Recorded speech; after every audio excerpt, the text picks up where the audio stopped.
What's going on, guys? Adam Snyder here with the Homemade Entrepreneur, and today I want to talk to you about how to sell on Amazon FBA as a beginner. Now, most people that start with Amazon FBA, they start with retail arbitrage. They buy stuff from a retail store or a thrift store, and then they resell it on Amazon. And in my opinion, that's the way everybody should go. I'm not saying there isn't money in private label or wholesale. There's a lot of money, and there's even more money in my opinion. But as a beginner, one thing that you can't underestimate is your knowledge to the platform, for that exact platform. So if you've never sold on Amazon, you've never created a listing, you've never created a shipment, you've never shipped out a box or prepped it or packed a product, then those are things that you have not done. Okay, so don't go and try to give yourself anxiety and make yourself stressed out about shipping thousands of products when all you need to do is ship one. Learn the process. And that's why I highly recommend doing retail arbitrage on Amazon. Go buy stuff from Walmart or Target or Home Depot or even Costco. Okay, scan it with your Amazon seller app. See if you can actually sell that product. See if you're restricted. If you're restricted, it will say restricted right across the front. And number 3, see if it's profitable. See if you can understand what it is you're reading. If you can, then move on, build your business. All right. And if you need help along the way, I have a monthly membership group called Amazon FBA Exclusive Membership Group. It's $11.99 per month. You can cancel at any time. I'll put the link down in the description box below to that. Okay, and I walk you through how we do wholesale, how I do private label, buying stuff from retail stores, what stores I go to and what items I buy, and so many different tips, tricks, and even BOLOs. BOLO stands for be on the lookout. Okay, items that you may not have known are profitable. And I'm going to show you what store they're at, what you can buy them for, what they sell for on Amazon, and how much money you can make. All right, so make sure you go and get that if you haven't already signed up. Second thing, you need to earn a sales history. Okay, what I mean by this is most people that get into Amazon FBA, they see other sellers like myself, and I talked about this inside the group as well. Is what do I do differently? Is it just because I've been selling longer? That's the reason why I can sell Mattel, Fisher Price, Nike, Adidas, Under Armour, stuff like that? Or is there some type of process behind it? And the truth is, by having a better sales history, by having more sales, selling items in certain categories, okay, certain products, having a longer sales history, all that stuff contributes to being approved for these different brands.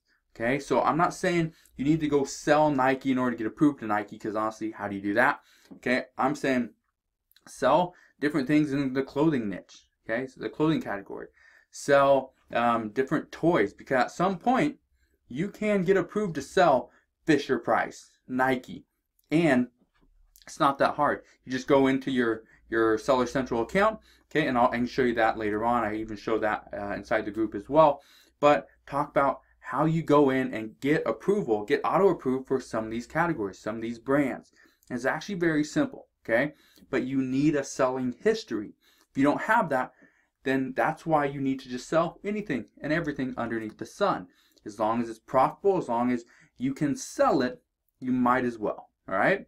Third thing, you got to follow what works.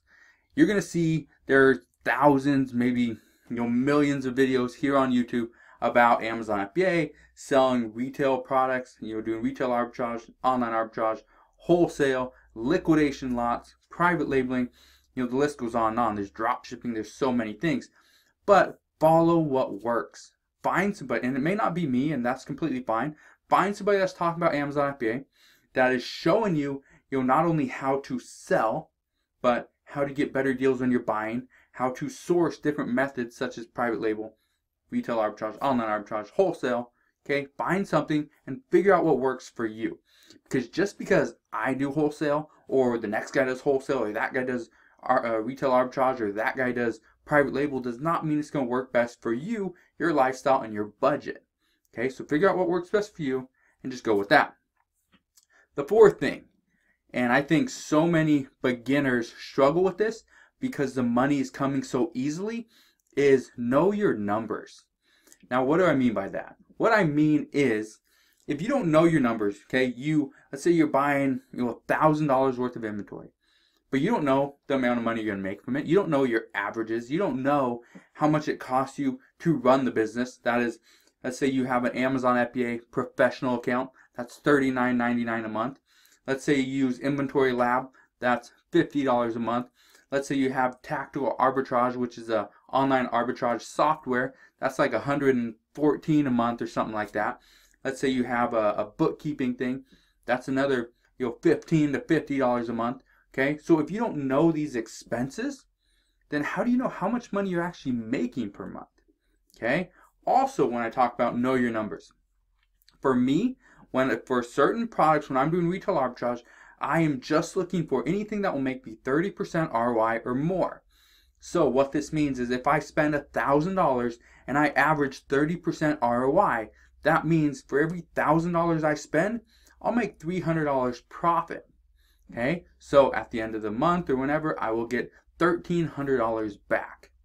So if you need to make $5,000, for example, how much money would you need to spend? Well, you need to spend a little bit over $15,000 in order to make that $5,000 profit.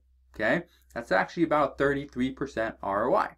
Now, that's not outrageous. It's not unheard of to spend $15,000 a month on inventory, but you need to understand, if you're just doing retail arbitrage, to spend $15,000 every single month consistently, you need to go to a lot of stores, or you need to mix in some wholesale, or you need to get a private label product. There's a lot of variables that go into this, but if you know your numbers, it makes the whole business that much easier to run. The last thing, okay, and one tip that I want to give everybody is, just because you buy a product at a great price does not mean it's going to sell at that price. Okay, so you buy a product, let's say you buy a pair of shoes. You scan it, it says, oh, it cost me $25 and I can make $60 profit. All right, cool, you send it into Amazon and it sits. Sometimes, and the majority of times, because other people are finding this exact same product, the price will drop. Okay, and some people call this the race to the bottom. It's not technically the race to the bottom with shoes. With toys, around Christmas time, Q4, it happens every single year. But with shoes, what happens is Marshalls, TJ Maxx, okay, Burlington, all these different places, Nike, they all start to clearance out shoes because it's the end of the year, whatever. And if you are selling them, and this can happen with any category, but when you start to sell that, it gets to Amazon, it's listed, but it's not selling because you look and it's like, whoa, people are undercutting me by like $10. And so then you bring your price down. One tip that I have for you guys is to use an automated repricer. There's so many different automated repricers out there. They're very inexpensive. You can get them for like $10. Some are free on Amazon, not the best thing, but you can get it for like $10, $15 and up to, I think, $100, $200 a month. But it can really help you scale your business, can free up that time for you, not only to where you're worried about repricing all your inventory down and up to make the most profit, but now it gives you more time to go out to those retail stores, go to Walmart and Target and scan not just the toys, not just the tools, not just the home improvement products, not just the pet supplies, but you go into beauty and to grocery, and you're just going everywhere, the clothing, the bras. Okay, you need to understand there's money to be made on Amazon, and as a beginner seller, you have to get out there and put in the work. Because I can tell you right now, I put in a lot more work when my business was small than I do right now that's bigger. And the reason for that is because back then I had to learn the entire process. Back then I had to figure out what sold. I had to understand my numbers. I had to understand how exactly was I going to make money from that product. Okay? What's the price I need to sell it at? Those are all things that you'll learn. And because of that, as a beginner, understand you will spend 10, 20, 30, 40 hours a week working on your business. And you may only make, $500 or $1,000 that week. But just understand, 1 month, 2 months, 3 months, or even 6 months down the road, you may be making, $2,000, $3,000, or $5,000 a week just because you put in that time before. All right. So I'm not here to, try to convince you that Amazon FBA is the best business for you and that you need to be selling products. But if you want to make money, if you want to make money pretty much hand over fist, you can with the Amazon FBA business and Amazon platform, but you have to put in the work. Okay? I'm not saying there's a shortcut. There's no shortcut. The work, the risk, everything is involved in this business. But if you do it correctly, you follow what works, you listen to the people around you, you will be successful. But again, you have to be willing to put in the work. So if you have any questions, let me know down in the comment section below. I'll be doing a lot more videos on Amazon FBA as Q4 gets here, as the holiday season starts to arrive upon us. I'll be doing a lot more with retail arbitrage as well. That's something I love to do, especially for Q4. Especially I love buying toys. But if you have any questions, let me know in the comment section below. Go join the Amazon FBA private membership group. Again, it's $11.99 per month. You can cancel at any time. And again, there's bolos. There's a bunch of stuff. Okay, go check it out. But if you want to get more videos on Amazon FBA and just how to make money online, make sure you subscribe. Okay, don't miss any more videos, and I'll see you guys on the next one.